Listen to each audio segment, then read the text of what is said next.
Tere, mina olen Ingrid Maadvere ja räägime sellest, kuidas saab teost vabalt kasutada, nii et ma autorilt nõusolekut ei küsi ja mingisugust tasu talle ei maksa.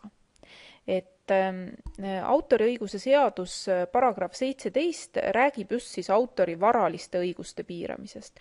Ja ma rõhutan just varaliste õiguste piiramisest, et autor jääb ikkagi alati autoriks ja isegi kui ma tema teost kasutan, siis ma pean alati ütlema, et kellele see kuulub. Aga siis teost võib vabalt kasutada ainult seaduses ette nähtud juhtudel, siis see kasutamine ei ole vastuolus teose tavapärase kasutamisega. See tähendab, et ma ei võta sealt mingisugust osa välja, ei muuda selle tähendust, et see tervik säilib ja see ei tohi kuidagi siis kahjustada autori seaduslikke huve, põhjendamatult teda solvata, talle haiget teha. Ja mis siis see teose vaba kasutamine, millistest juhtumitest siis räägitakse? Autoriõiguse seadus paragrahv 19–25 on siis välja toonud erinevad valdkonnad, millal võib siis see teose vaba kasutamine kõne alla tulla.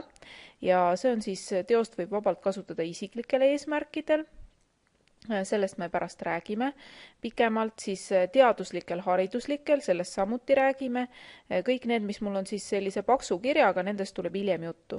Aga räägitakse ka sellest, et kuidas siis kasutada teost vabalt informatsioonilistel ja õigusemõistmise eesmärkidel, kuidas arhiiv, muuseum ja raamatukogu saavad teost vabalt kasutada, mida teha siis, kui teos asub üldsusele avatud kohtades, kuidas avalikul esitamisel, mida arvestada, siis mida raadio ja televisioon peab tegema, kui nad tahavad ajutisi salvestusi teha.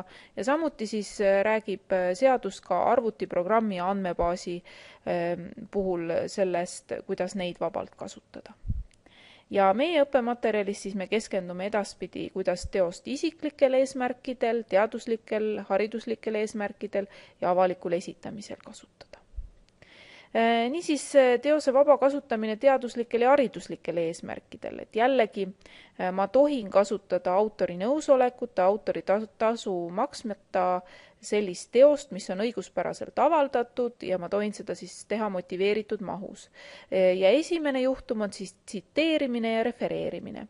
Tsiteerimine tähendab siis seda, et ma võtan mingi teose ja sõna-sõnalt näiteks võtan raamatust lõigu ja sõna-sõnalt ütlen, et Anton Hansen Tammsaare kirjutas nii. Ja refereerimine tähendab, et ma võtan siis mingisuguse teksti ja siis jutustan selle ümber siis oma sõnadega, aga jälle ütlen, et kelle teksti põhjal ma seda teen. Ja tsiteerida ja refereerida on siis alati lubatud ja hariduslikel ja teaduslikel eesmärkidel ja näiteks kõik uurimistööd ja referaadid ju sellel põhinevad. Ja alati tuleb siis ka mõelda sellele viitamisele, et kuidas ma siis mainin ära autori ja kõik muu, et selleks on tegelikult maailmas appi tulnud väga palju erinevaid viitamise süsteeme, mida võib kasutada, näiteks APA viitamine.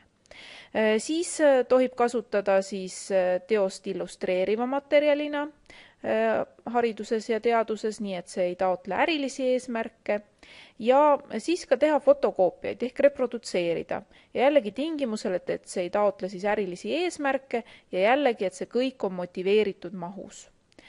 Alati peab lisama teose autori, teose nimetuse ja avaldamise allika.